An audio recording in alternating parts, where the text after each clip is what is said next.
billahi min syururi anfusina wa min sayyiati a'malina may yahdihillahu fala mudilla lahu wa man yudlil fala hadiyalah.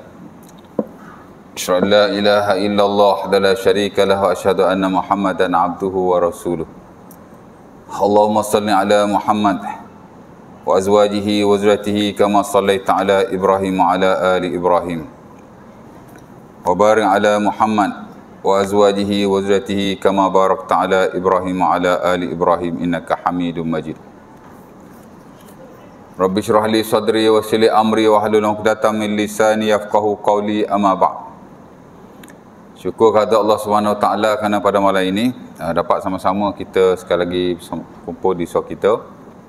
Dan akan kita sambung pesan kita daripada buku Hukum Jenayah Islam yang ditulis oleh Wan Norina, Wan Hamad, Nur Haslina, Sulaiman dan Hazwani Ubaidillah.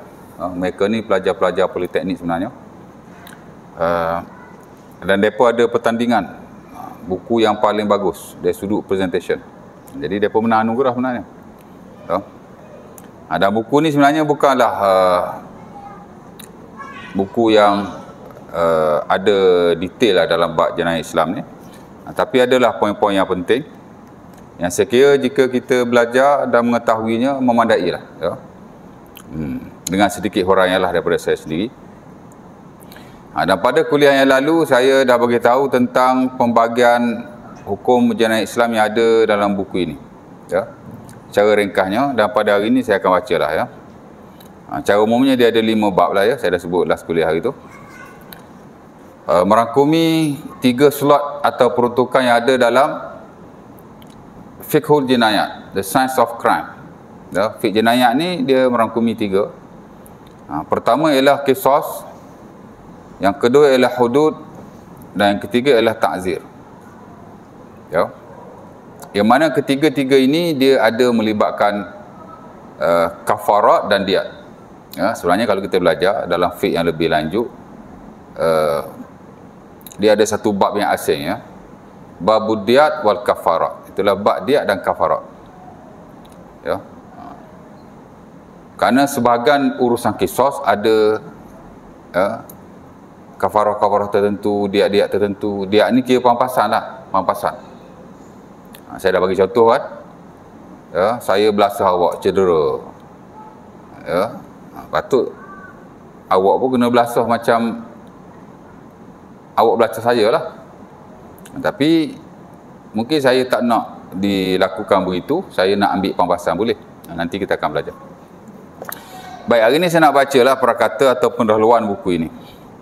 Biasalah tuan-tuan, mana-mana buku yang kita baca, kita akan baca ataupun go through pendahuluan yang ada dalam buku itu. Walaupun kita tak baca semua, mungkin kita bacalah sebahagian daripadanya sebagai penghormatan. Dan kita lihat sebenarnya ini tradisi seseorang penulis buku, ulama ke bukan ulama ke, dalam bidang agama ke, dalam bukan bidang agama ke, buku Arab ke, buku bahasa Melayu ke. Kebiasaannya dia mesti ada pendahuluan. Arab panggil muqaddimah, English panggil preface. Buku ni dia tulis prakata, samalah tu. Prakata ni maksudnya kata-kata pendahuluan. Pra-pra ni masuk pendahuluan. Pre. Kalau English pre kan. Prepaid. Bayar dulu, guna kemudian. Pendahuluan bayar, prepaid. Okey. Prakata Prakata tu pendahuluan. Salah satu aspek yang melatari keadilan dan keamanan hidup manusia ialah dengan pelaksanaan undang-undang dan peraturan untuk mengawal jenayah. Saya dah bagi belum buku ni? Bagi saya? Tak bagi lagi? Nanti saya bagi. Kawalan kesalahan dan jenayah dengan adil menurut kefahaman Islam bukan sekadar memberi keadilan terhadap mangsa dan menjatuhi hukuman terhadap pesalah semata-mata. Bahkan ia adalah untuk melunaskan tanggungjawab kehambaan kita kepada Allah Subhanahu Wa Taala. Saya baca dulu, nanti saya urai. Pemahaman umat Islam terhadap undang-undang jenayah Islam sangat mustahak. Ini kerana ia mampu menghapuskan keraguan masyarakat terhadap keupayaan undang-undang atau hukum jenayah Islam itu sendiri untuk menyelesaikan masalah-masalah jenayah semasa yang ini berlaku pada hari ini. Kefahaman tentang perundangan hukum jenayah Islam akan menggerakkan umat Islam untuk bersegera kembali bertindak mendaulatkan syariat Islam dalam segenap sistem kehidupan. Ya. Keyakinan umat Islam terhadap undang-undang jenayah Islam sangat besar maknanya terhadap manifestasi pengabdian diri dan ketundukan terhadap perintah Allah Subhanahu Wa Taala. Diharapkan penghasilan buku ini dapat memberi manfaat kepada para pelajar khusus pengajian Islam dalam memahami hukum jenayah Islam. Semoga Allah Ta'ala memberi taufik dan hidayah buat kita semua dalam memahami syariatnya dan melaksanakan dalam kehidupan. Mudah-mudahan penulisan buku ibu ini menjadi amal jariah warisan ilmu yang bermanfaat dan termasuk dalam mizan hasanat. Mizan hasanat ni maksudnya buku kebaikan kita lah, ya. Timbangan kebaikan kita. Mizan tu maksudnya timbangan. Buat sekalian penulis. Terima kasih yang tidak terhingga kepada pihak Politeknik Ungku Omar, khususnya pihak JPKK serta semua panel yang betul lumus merealisasikan penerbitan buku ini. Sebarang komentar dan carangan yang benar dan membina amatlah dialu-alukan bagi penambahbaikan kandungan ibu ini, ya. Itu kata-kata dia, ya. Poin daripada perkata ini, pertama ialah keadilan. 2 kali disebut in the same paragraph, hak mula-mula tu kan. Jadi dia kata kehidupan kita ni antara sebab adanya ataupun turunnya hukum hakam ini ialah untuk nak mendapatkan atau nak menghasilkan keadilan. Kerana manusia dia tidak boleh lari daripada keadilan. Bahasa Arab panggil al-adl ataupun al-adalah. Bahkan kita orang Melayu, adil-adil itu Arab. Dulu saya pernah sebut kan, bahasa Melayu ni dia banyak ambil daripada bahasa yang lain. Dua lah, pertama bahasa Arab. Banyak betul bahasa Arab, tuan. Sebab itu tidak susah untuk orang Arab belajar bahasa Melayu. Kami orang Arab boleh cakap Melayu, tuan. Ataupun foreigners. Saya UAE, zaman saya lah, pelajar daripada luar negara, yang kita sebut foreigners lah, ya. Kita sama-sama kita ni sebut foreigners. Tapi kalau kita bagi ceramah, bagi kuliah, apa-apa presentation kita buat, kita tak sebut foreigners. Salah. Kita sebut international students. Ya. Kalau sebut foreigners ni makna orang asing. Dia lain macam sikit tak? Sama aja, tapi salah. Budak-budak UAE dia tahulah. Kita tak panggil foreigners, kita panggil international student. Sama je tu lah, ya. Yang mana sebahagian besar daripada mereka ialah orang yang datang daripada tanah Arab. Sama ada tanah Arab hak belah-belah Saudi, Yaman. Yaman pun ramai juga budak-budak daripada sana. Mesir, ada juga Arab yang daripada belah-belah Afrika. Daripada Eritrea, daripada Djibouti, daripada Sudan bahkan. Sudan memang Afrika, tuan. Sebab tu orang Sudan mana ada kulit cerah-cerah. Semua kulit gelap. Ya. Tapi kalau orang Sudan, kalau kita kata dia gelap, dia marah. Ya. Dia kata, kami bukan gelap, kami merah, dia kata. Adalah seorang pensyarah wanita tu, saya tak sebut nama lah. Dia kata, lasna hamra, dia kata, lasna sauda, nehna hamra, kami bukan kulit hitam, kami ni kulit merah. Tak tahu ni merah kat mana, kita nampak hitam aja kan. Tapi tak apalah kan. Ya. Sebahagian kawan-kawan saya yang foreigners ni, international students ni, memang boleh cakap bahasa Melayu secara fasih, fluently. Ya.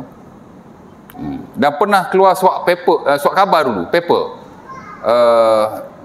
Nama dia, saya panggil dia Syazili. Ya. Tak tahu nama penuh dia apa. Dan saya agak rapat dengan dia masa di matrikulasi. Masa di main camp tu saya tak berapat. Tapi di matrikulasi memang saya pergi makan sekali dengan dia, semayang berjemaah sekali dengan dia. Kita panggil dia Syazili, ya. After grad, tuan-tuan, dia kerja dengan Petronas di Terengganu.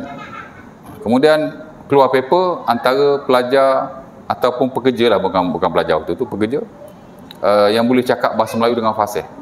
Dan masa tu dia nak balik, after 10 years dia berkhidmat di Terengganu, dia nak balik ke negara dia lah. Saya tak tahulah negara dia Afrika belah mana. Tapi dia boleh cakap Melayu pasal yang tak. Ya. Saya baca paper tu kat rumah mak mentua saya di Sabak Benam. Baca-baca tengok. Ya. Orang ni lah, orang apa, dia tulis apa, entah orang luar negara ke, orang macam tu lah. Boleh bercakap bahasa Melayu dengan fasih. Saya baca, member aku rupanya. Ya. Dan kita ada lagi ramai kawan-kawan yang lain. Saya ingat seorang lagi, nama Yusuf daripada Turki. He can speak Malay very well. Dia boleh cakap bahasa Melayu dengan baik sekali. 2 tahun dia datang tuan, fasih bahasa Melayu. Pertama ialah kerana memang ada subjek bahasa Melayu di sana yang mana foreigners wajib belajar. Bukan kata foreigner saja. Kami pun wajib ambil bahasa Melayu tuan. Tapi satu subjek ialah untuk selama kita belajar 5-6 tahun degree tu, satu subjek wajib ambil. Ya. Dia panggil bahasa Melayu apa entah, tapi bahasa Melayu lah. Ya. Dan foreigner pun sama juga. Dia wajib ambil bahasa Melayu. Ya. Saya tak tahulah di IPT yang lain untuk foreigners ni, tapi kalau dia wajib ambil bahasa Melayu. Dan memang depa senang cakap bahasa Melayu. Alasan depa yang pertama ialah of course ada kelas kan. Tapi selain daripada itu, kerana bahasa Melayu ni banyak bahasa Arab, perkataan Arab yang digunakan. Memang banyak. Bahkan kalau dalam slok bahasa Melayu memang ada satu tajuk tuan, dipanggil kata pinjaman. Sebahagian buku guna kata serapan, samalah. Pinjaman pun ya, serapan pun ya. Maksudnya perkataan-perkataan daripada bahasa lain yang kita cedok, kita ambil, kita serap, kita pinjam. Saya ingat pinjam tak tepat kot, sebab kalau pinjam wajib bagi balik. Ni kita pinjam tak bagi balik dah. Buat harta sendiri lah. Kata serapan lebih tepat kot. Boleh kata begitu, marah orang ahli bahasa. Tapi boleh aja kata serapan, kata pinjaman. Bahasa Arab banyak kita guna, terutama hal yang bersabit dengan keagamaan. Ya, ibadat, ya, banyak masjid. Walaupun benda tu boleh diterjemah sebenarnya, tapi kalau terjemah jadi panjang. Masjid tempat ibadat orang Islam. Jom kita pergi tempat ibadat orang Islam. Masjid je lah. Kalau terjemah tu jadi panjang, tak praktikal sama sekali. Jadi guna. Ya. Sementara lah kita dengan Islam ni dia dekat kan. Jadi mudah mereka belajar ya. Balik pada perkataan adil tadi, adil ni memang Arab tuan ya. Al-adlu dengan al-adalah. Kedua-dua merujuk kepada keadilan. Dan sepakat para ulama, Islam adalah agama yang adil. Dan kita tak bercakap soal keadilan. English kata justice ya. Fairness. Dan mungkin lagi ada perkataan-perkataan yang lain. Kita tak bicara bab keadilan ni hanya dalam bab jenayah ni. Dia ada dalam semua bab. So, ibadat je kalau tak ada pun. Tu pun kalau orang yang rajin, dia teliti, dia kaji betul-betul keadilan yang ada dalam konsep-konsep peribadatan kepada Allah. Mungkin. Tapi saya tak jumpa lagi lah. Pasal ibadat ni dia lain. Sebab tu ulama kita ni dia segregate. Hukum ni ada 2 jenis. Pertama dipanggil ahkam ta'abudiyah. Hukum hakam yang hanya bersifat ta'abudi, peribadatan kepada Allah. Apa Allah Ta'ala suruh, itulah kita buat. Kita tak perlu cari, tak perlu kaji, tak perlu semak. Ya, tujuannya, hikmahnya, bahkan kebaikan di sebaliknya. Buat saja. Melainkan hak kita boleh fikirlah sikit-sikit boleh lah, tapi nak pergi lebih tak boleh. Ya tak? Itu dia panggil ta'abudi. Pasal apa kita semayang maghrib 3 rakaat? Pasal apa? Oh, kita semayang maghrib 3 rakaat ni sebabnya maghrib saya tak tahu. Tapi subuh saya tahu. Pasal apa kita semayang subuh 2 rakaat? Tak tahu. Ni tak pernah dengar ceramah ni. Selebriti ada yang, ustaz selebriti ada yang hurai benda ni. Ya tak? Dia kata kerana Nabi Adam dulu turun, masa dia turun tu dia sujud kepada Allah 4 kali. Ya. Mana Nabi Adam turun? Tak tahu. Tak tahu lakon ni. Nabi Adam turun tuan-tuan dalam setengah-setengah buku lah di Sarondip. Sri Lanka. Mana dia tahu? Saya pun tak tahu mana dia tahu. Tapi ada disebut lah, ada disebut. Ya. Kok ada tapak kaki ke apa, tak tahulah kan. Itu cerita-cerita dalam buku-buku sejarah yang lama-lama lah. Tapi sekarang ni ada banyak teori-teori baru tuan. Ya. Katanya Nabi Adam turun kat Gunung Jerai dulu, tak tahulah betul tidak kan. Mana dia ambil. Kata mungkin ya ada dia belajar ataupun dia rujuk mana-mana pakar-pakar yang buat research. Kita tak tahu. Jangan gelak tuan. Saya tak gelak ya, tuan-tuan yang gelak ya. Rasa pelik ya itu. Ya. Jadi Nabi Adam turun, tak kisahlah nak turun kat mana, janji dia turun. Betul tak? Sepakat, bukan kata ulama, kita pun sepakat juga Nabi Adam memang turun. Sebab kalau dia tak turun, kita duduk dalam syurga. Dia turun lah tu sebab kita duduk kat dunia ni. Turun memang turun. Dia nak turun kat mana itu tak tahu pun tak apa. Ya. Tak ada kepentingan syarak pun. Ya. Kau orang tahu turun kat situ-situ lah. Pergi puja tempat tu pula, ya tak? Bila dia turun tu dia kata Nabi Adam ni sujud 4 kali. Mana dia tahu? Mungkin ada dalam sejarah tu kot. Saya baca dia turun aja di tempat dia turun tu, tapi tak tahu pula dia sujud berapa kali. Jadi dia kata kita pun semayanglah subuh sebanyak 2 rakaat, 4 kali sujud. Contoh ya. Maknanya bilangan rakaat semayang ni ta'abudi. Ulama dah segregate. Ta'abudi ni kita tak tahu why. Kenapa? Kita tak tahu. Dan kita tak perlu tahu bahkan. Mungkinlah ada maklumat-maklumat tertentu berkait dengan sejarah-sejarah tertentu. Ya, of course lah datang daripada mana-mana sumber yang kita tak katalah ia tidak valid. Tapi sejarah tuan, mana ada yang 100% tepat? Tak ada. Bukan kata sejarah yang dulu-dulu makan ribu-ribu tahun. Sejarah yang baru-baru ni pun. Betul tak? Yang kita tahu tuan-tuan, Jepun datang memang nak menjajah tanah Melayu. Itu sejarahnya. Tapi baru-baru ni ada teori-teori yang baru pula. Kata Jepun datang nak membantu orang Melayu. Kau tu pula lagi. Ada? Tak pernah dengar? Tak sebut nama, dia sama saya pula kan. Tapi dia doktor, profesor kan, dia dah pencet. Ada banyak mengajar. Dan kami pun pernah jemput dia. Bukan kami lah, saya tak terlibat. Tapi bos kita orang ya. Jemput dia untuk bagi talk lah tentang teori-teori baru tentang sejarah tanah Melayu di Rawang. Saya pergi. Dia tengok garu kepala, saya dengar garu kepala kat saya kan. Jepun datang nak bantu tanah Melayu kan. Jepun telah diarahkan oleh kerajaan Turki Osmania katanya. Mungkin ya, kita pun tak kata benda itu tak betul. Tapi kalau dia ada sandaran yang kuat, mungkin kita tak tahu. Baik, balik pada yang tadi ya. Tak tahu pun tak apa, tak ada kepentingan syarak sama sekali. Bahkan sebahagian daripada cerita-cerita Nabi terdahulu ni tuan-tuan, jika tidak ada dalam Quran, kerana Quran ni bab-bab kenabian dulu dia hanya beritahu benda yang fundamental tentang akidah mereka, dakwah mereka terhadap umat mereka, ya, ketauhidan dan sebahagian sikitlah daripada bentuk-bentuk ibadah yang mereka lakukan. Adapun secara detail, huraian terperinci, ya, tidak ada. Daripada mana datangnya? Kebiasaannya daripada Israiliyat. Cerita-cerita Bani Israel. Yang mana memang termasuklah dalam buku-buku sejarah lama. Bahkan buku-buku agama, buku-buku tafsir bahkan. Ada masuk Israiliyat. Ya.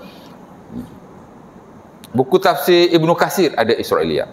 Buku tafsir Al-Qurtubi ada Israiliyat. Bakallah konteks hari ini memang ada ulama tuan-tuan ataupun ilmuwan yang mutaakhirin, yang latest ni, kerja buat dia ialah dia kaji riwayat-riwayat Israiliyat yang ada dalam buku-buku agama. Seperti buku-buku tafsir lah terutamanya. Dan mungkin buku-buku hadis dan buku-buku yang lain. Ya.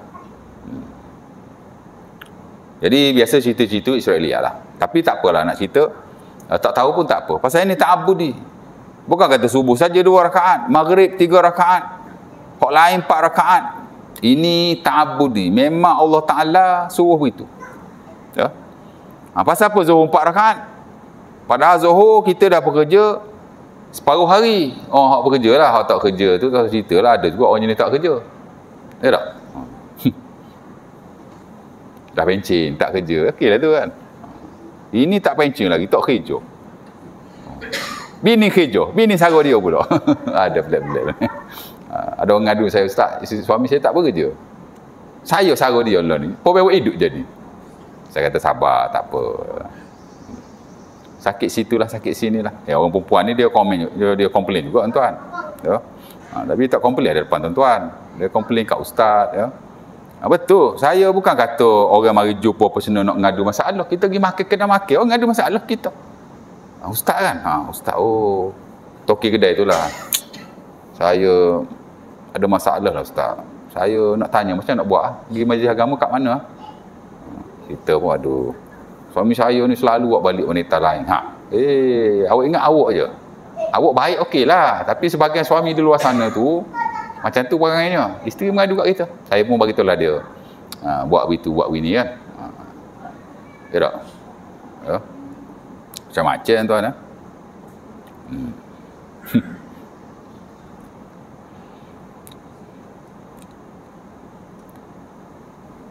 Lari, sebut suami lari dah ni. Mana ni?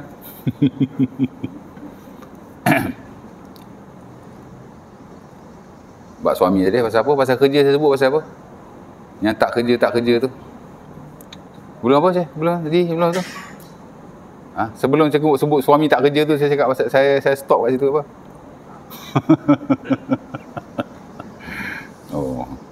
Gelak banyak kot, dia gelak lupa dia. Okey, nanti ada poin tu nak cerita tu. Sebelum suami tadi.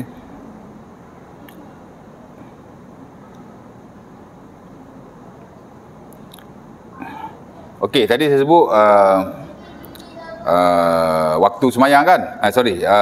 Bilangan rakaat semayang.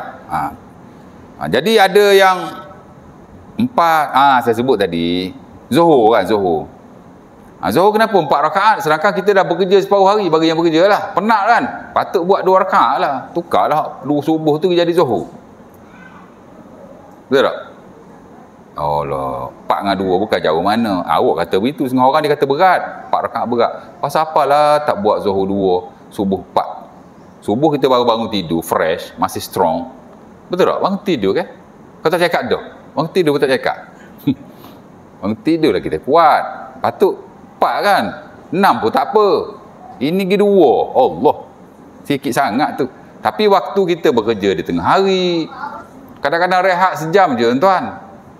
Saya dulu sebelum jadi ustaz, masa baru nak start dulu, saya kerja di syarikat swasta, rehat tengah hari sejam aja. Betul tak? Pukul 12 sampai pukul 1. Zuhur duduk lagi masa tu.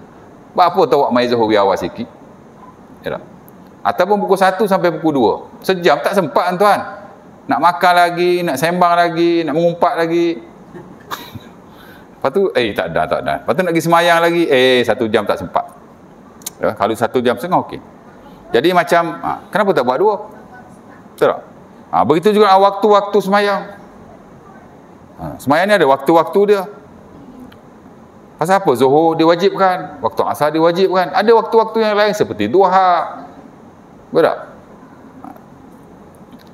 Hal seumpama ini disebut sebagai ta'abudi. Ahkam ta'abudiyah. Hukum ahkam yang bersifat ibadah semasa-masa. Kita takkan tahu punya. Ya tak? Tapi ada juga hukum ahkam ta'abudi yang kita tahu. Pasal apa kita semayang? Semayang ni kita nak isi kejiwaan dan kerohanian kita. Kekuatan kita dalam internal kita. Kita boleh cakap itu, tapi dalam setengah-setengah perkara yang very technical kita tak tahu. Pasal ta'abudi lah. Satu lagi dipanggil ahkam ta'liliyah ataupun mu'allalah. Hukum ahkam yang ada sebab. Ada hikmahnya. Ada rahsianya dan ada tujuannya. Dan kita boleh tahu tujuan berkenaan. Dan tak dinafikan sebahagian besar daripada hukum ahkam ini ialah mu'allalah. Ada reason why. Ya. Sebab ibadat ni hanya satu bahagian saja daripada hukum hakam yang lain. Ya tak? Ibadat satu bab je ataupun satu slot. Kita ada lagi munakahat, kita ada lagi jinayat, kita ada lagi siasat, kita ada lagi qada, kita ada lagi muamalat. Sebab tu kalau ulama karang 5 jilid buku. Satu buku je ibadat. 4 buku yang lain atau 4 jilid yang the rest tu merangkumi hal yang lain. Jadi ibadat sebahagian saja. Hak lain-lain ni tuan-tuan, dia semua mu'allalah ataupun sebahagian besarlah daripadanya adalah ada sebab. Kenapa? Dan tak dinafikan. Antara salah satu sebab daripada hak tidak ibadah ni lah keadilan. Ini jelas sekali. Sama ada kita bincang tentang saling ibadat, apa yang kita tahu? Munakahat. Sini saya tak ajarlah fiqh munakahat, tapi tempat lain saya ajar fiqh munakahat. Tak? Banyak ahkam an-nikah ataupun az-zawaj. Islamic jurisprudence in term of marriage. Ada banyak hukum hakamnya. Sebahagian daripadanya ialah memang untuk keadilan. Ada peruntukan itu Allah Ta'ala bagi. Ya. Pasal apa kalau orang nak kahwin, kita ada anak perempuan contohnya, kita tak boleh paksa dia kahwin. Ya tak? Oh, betul-betul kita pot dia, kita paksa dia kahwin dengan fulan bin si fulan tanpa persetujuannya. Tak boleh. Pasal apa? Kerana Islam ajar adil. Kita kena adil. Dia hak nak kahwin, bukan kita. Ya tak? La tunkahu al-mar'atu, la tunkahu al-bikru hatta tusta'zan, wala sayyid awil ayyim hatta tusta'mar. Nabi katalah hadis Bukhari dan Muslim pada Ibn Abbas, kita tak boleh kahwinkan ataupun tidak boleh dikahwinkan seorang wanita yang bikir ni anak dara, ya, melainkan diminta izinnya. Walaupun kita pok dia, ya tak? Ada anak tino, kena minta izin dia. Ayah kena, kalau hak dia cari dah tak apalah kan, tak minta izin pasal dia hak cari. Ni kalau kita kena, kita ada anak tino, cakap anak tino kita, abah kena lah kau Ustaz Asir tu. Contoh saya tak boleh, saya dah ada isteri lah, cukup tu. Kau ada Ustaz Hasan lain, dia bujang, saya kena ataupun abah kena lah kau Ustaz Asir tu. Mudah lagi tu. Ya tak? Ingat awak natu lah. Abah nak recommend lah, boleh tak? Kena rakyat dia. Tak boleh kata jumpa Ustaz Asir kat, Ustaz, saya ada anak perempuan ni Ustaz, saya nak nikahkan dengan Ustaz.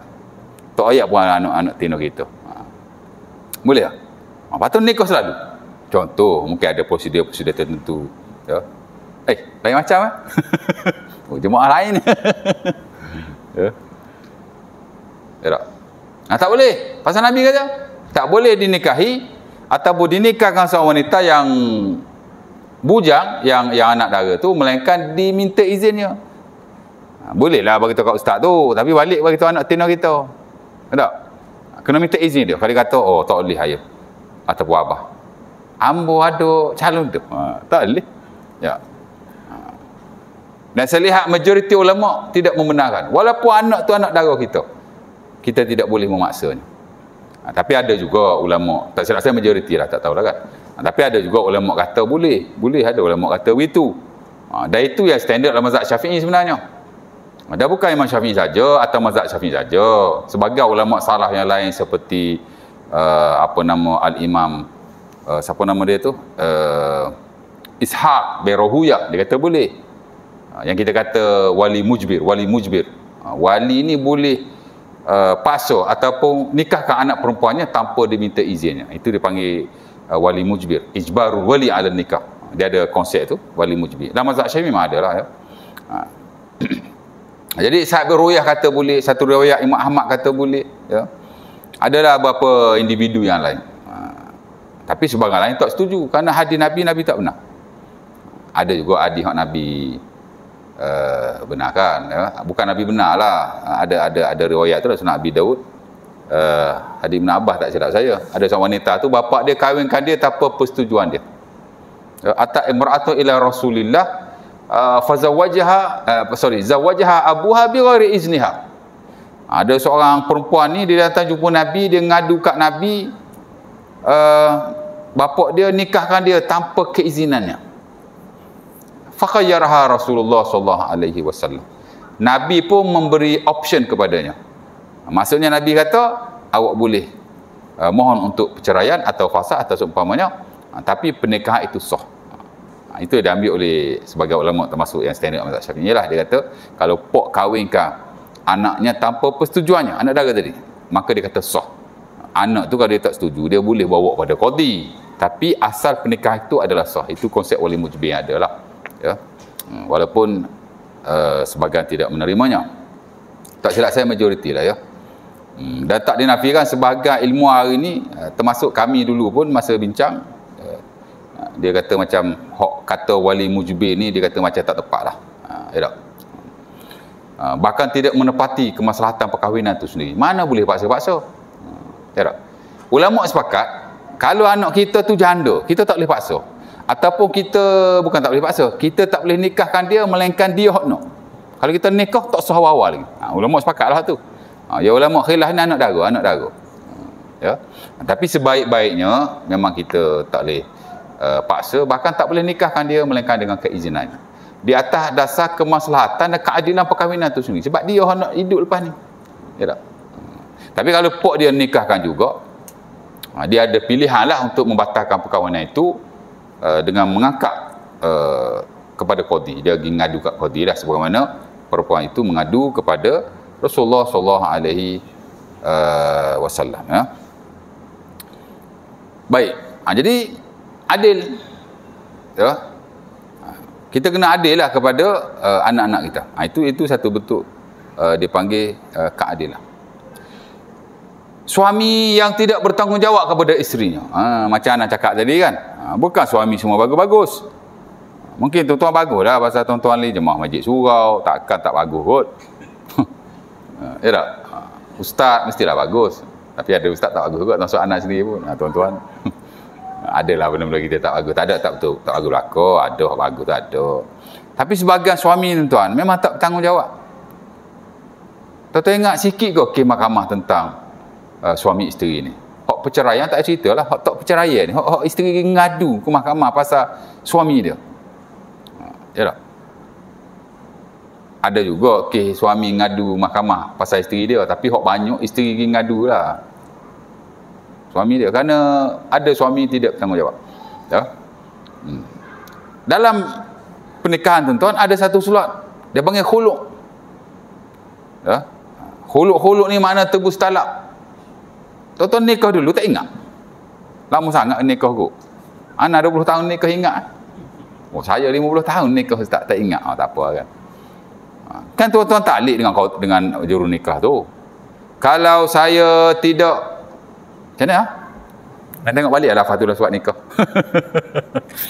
Kalau saya tidak, macam mana? Kalau saya meninggalkan isteri saya, baru nikah. Ingat lafaz tu. Dan selama 3 bulan betul-betul, 3 bulan ke 4 bulan saya? 3 bulan. Saya tidak memberi nafkah kepadanya dan tidak menghantar mana-mana wakil. Bla bla bla bla kan. Kemudian isteri saya mengadu kepada qadi. Kemudian terbukti yang saya memang jenis lagu tu lah. Jenis tak pakai kawan ni. Kok ia pun meninggalkan isteri boleh, bukan tak boleh. Tapi kena tinggalkan juga nafkah untuknya. Kena ada wakil yang menjaga kemaslahatan kehidupannya. Pasal bukan bini saja, anak kita apa kita ni. Kalau tinggal bodoh-bodoh gitu, memang awak tak pakai awak ni. Saya kata gitu lah senang. Saya ajar fiqh pernikahan. Di universiti saya ajar fiqh pernikahan. Di masjid surau saya ajar. Mana tak? Mana boleh tinggal bodoh-bodoh gitu? Ya tak? Kok-kok lah ada suami yang tak bertanggungjawab. Memang tak tanggungjawab sungguh. Isak dada. Nafkah tak bagi. Lepas tu salah sikit nyepak bini. Contoh kan. Yang mana si sudah tak tahan lagi. Tak lagi untuk lelaki aku. Ya tak?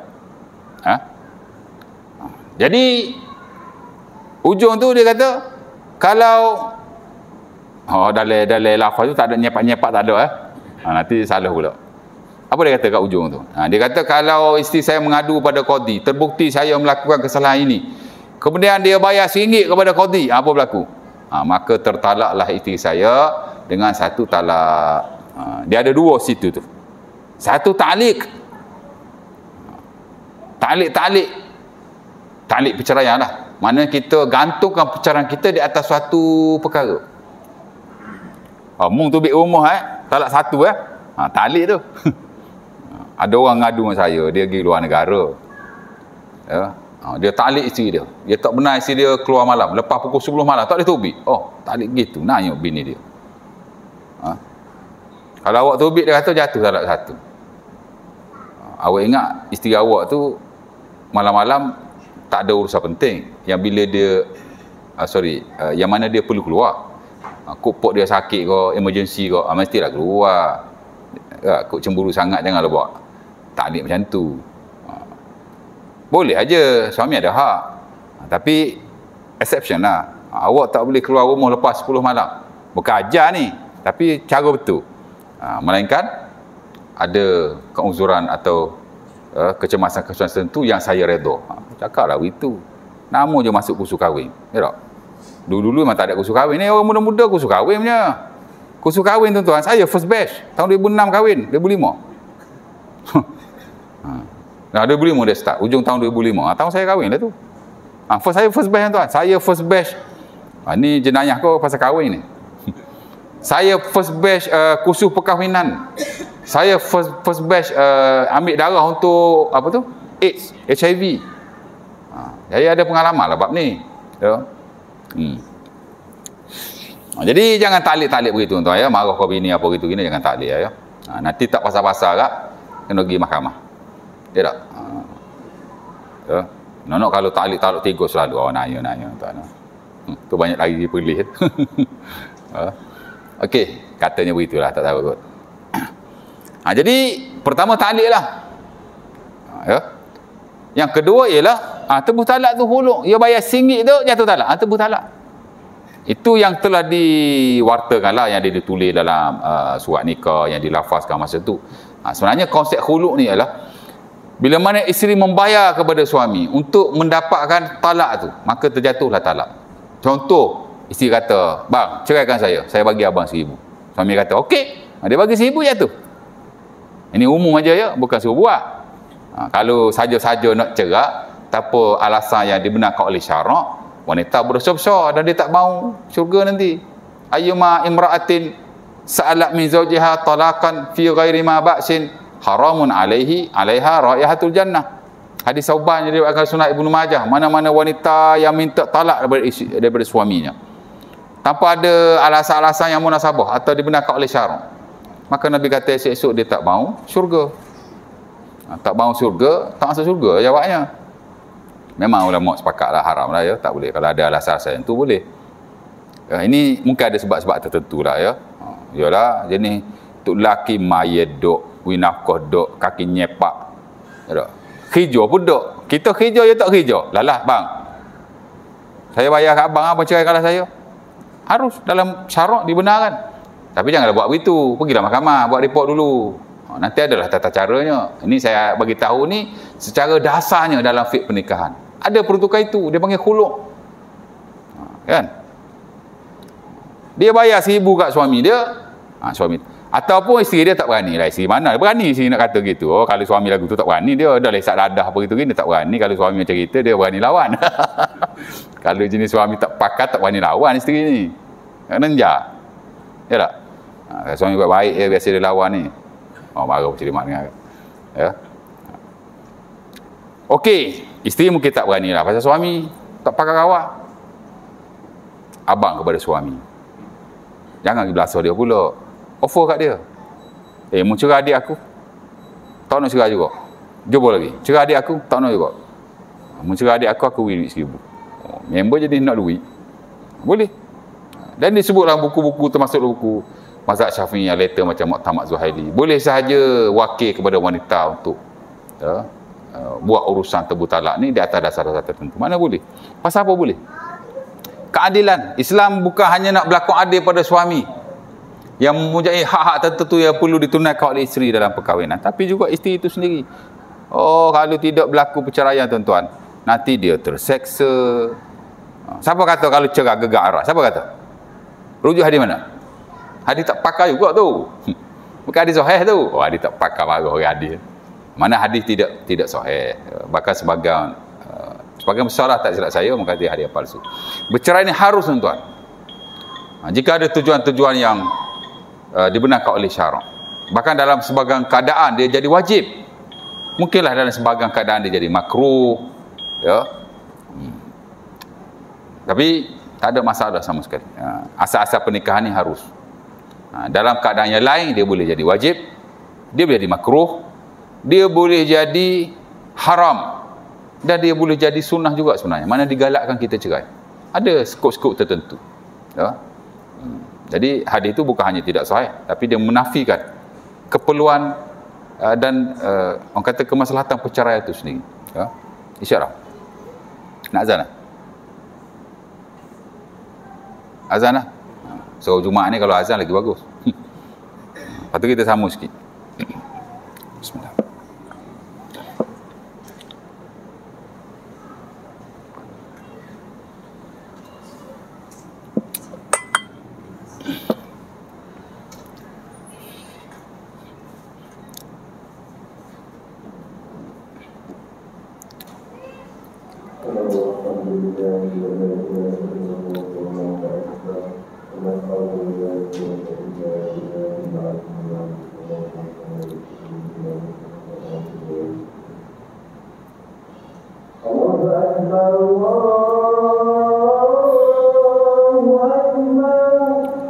Allahu Akbar.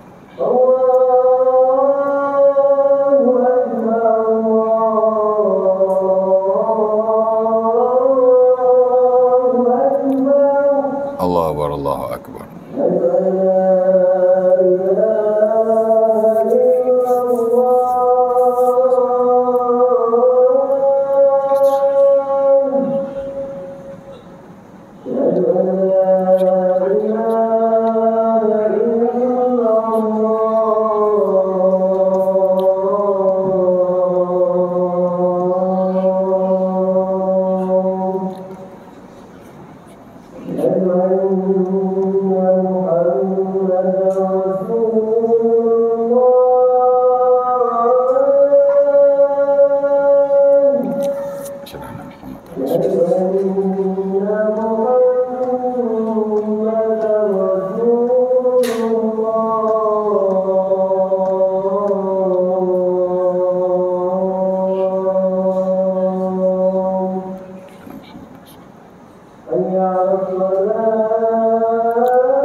La ilaha illallah Allahumma rabbana tasratil qamati Muhammadin rasulullah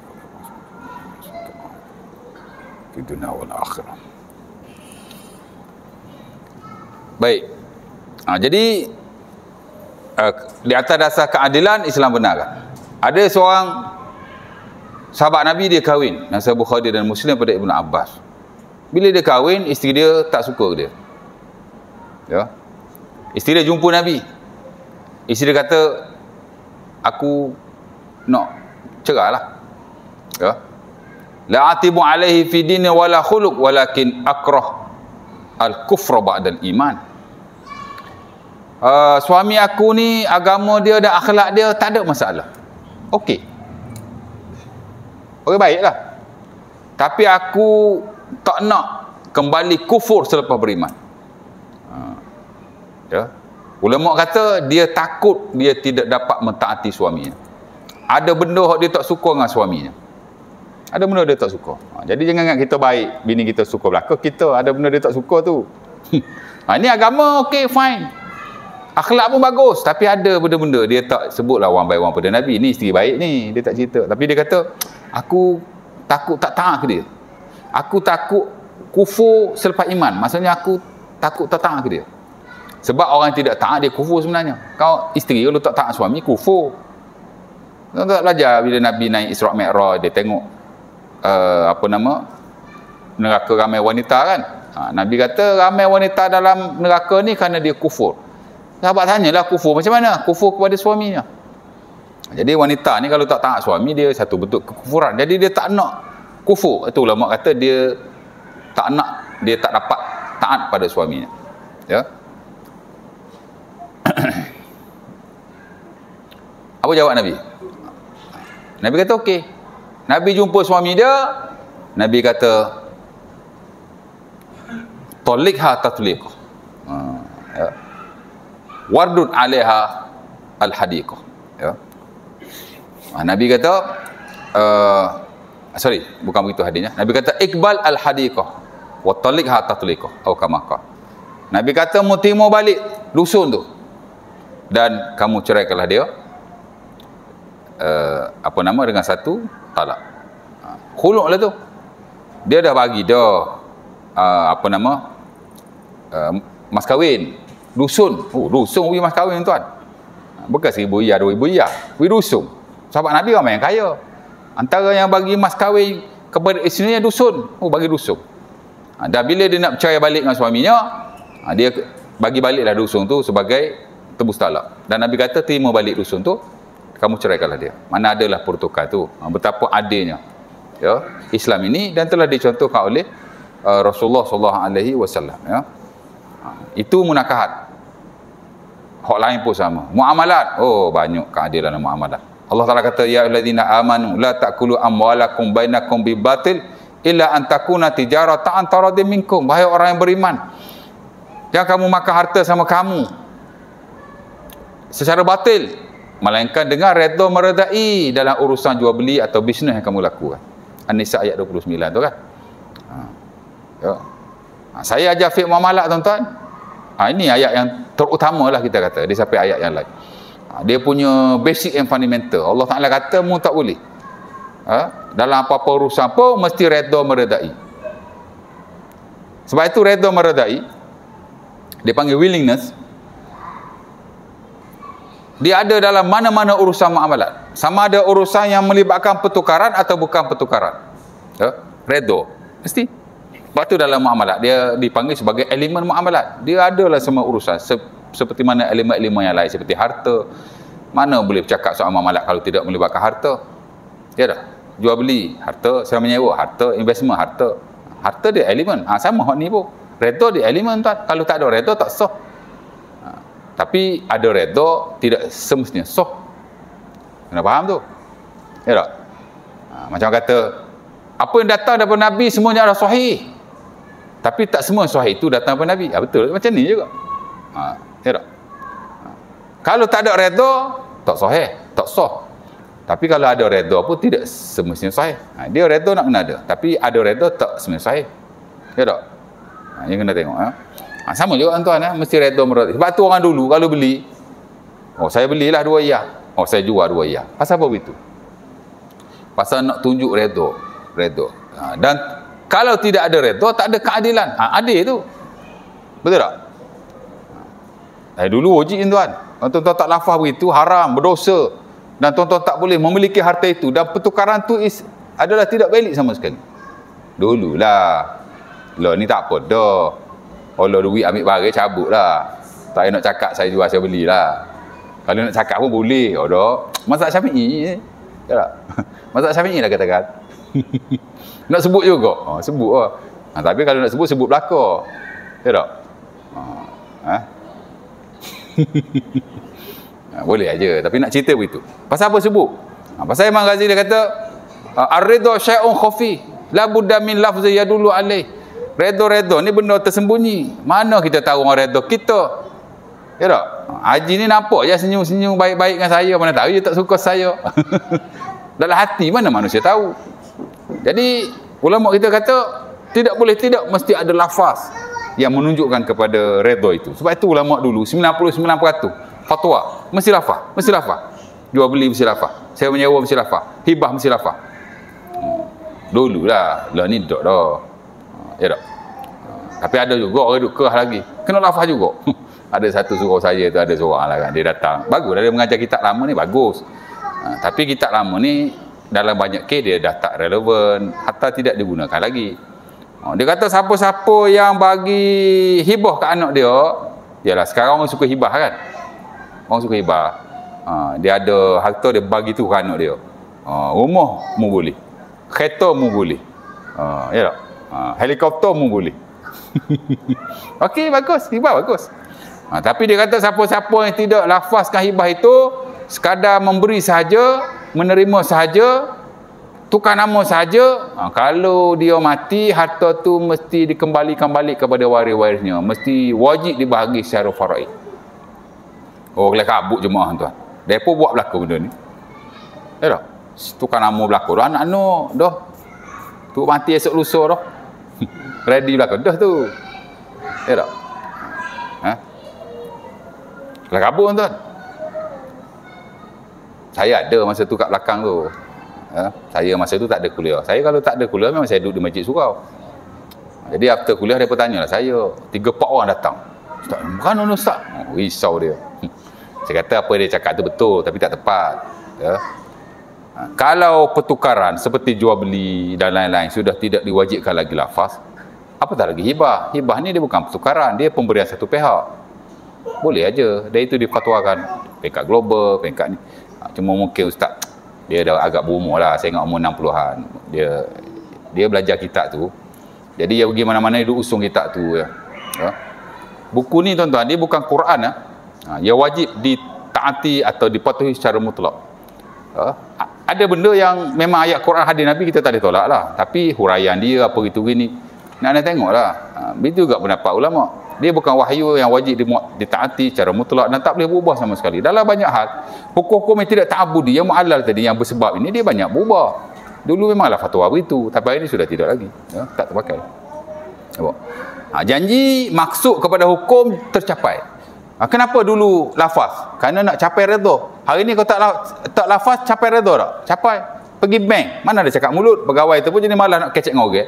Ulu kertas. Saing dia kata. Kita pun saing. Tak kecek gapo pun. Apa tu kontrak tak jadi? Jadi. Ya tak? Kontrak pernikahan saja wajib dilafazkan sampai hari ini. Dan saya ingat sampai bila-bila? Sampai hari kiamat. Aku nikahkan di kau. Aku terima nikahnya. Ataupun aku terima. Ya tak? Tapi kalau kontrak-kontrak atau akad-akad yang lain, tak perlu sama sekali. Tapi nak lafaz pun tak apa. Tapi jangan sesekali mewajibkan. Ya. Jadi muamalat pun begitu. Ya. Dan of course lah jenayah. Keadilan adalah purpose utama diwahyukan oleh Allah Ta'ala turun daripada langit kepada kita sebenarnya untuk kebaikan diri kita sendiri. Dan ada banyak tujuannya. Hak nombor satu tu keadilan. Itu yang disebut oleh pengarang. Walaupun kita tak nafilah. Hukum hakam ni dia banyak tidak dijalankan. Tapi itu bukan tanggungjawab kita. As long as kita belajar, kita ada idea, selain daripada kita ada ilmu, dia membuka jiwa dan minda kita terhadap hukum agama kita, dan insya-Allah taala kita dapat menjadi muslim yang bukan hanya ada knowledge dalam bab tu, tapi kita dapat beramal lah. Kerana sikit sebanyak macam yang disebutkan, dia ada unsur-unsur ubudiyah, kehambaan kita kepada Allah. Dan sebahagian perkara dia tidak hanya melibatkan pemimpin yang wajib melaksanakannya, ada serta-serta kes ia juga tertaduk kepada diri kita. Sebab itu kalau kita belajar dari dalam bab ni, ia lagi baguslah ya. InsyaAllah ta'ala. Ada soalan? Tak ada soalan. Aku lukul hazar. Assalamualaikum warahmatullahi wabarakatuh. Kita tangguhkan majlis kita dengan tasbih kafarah.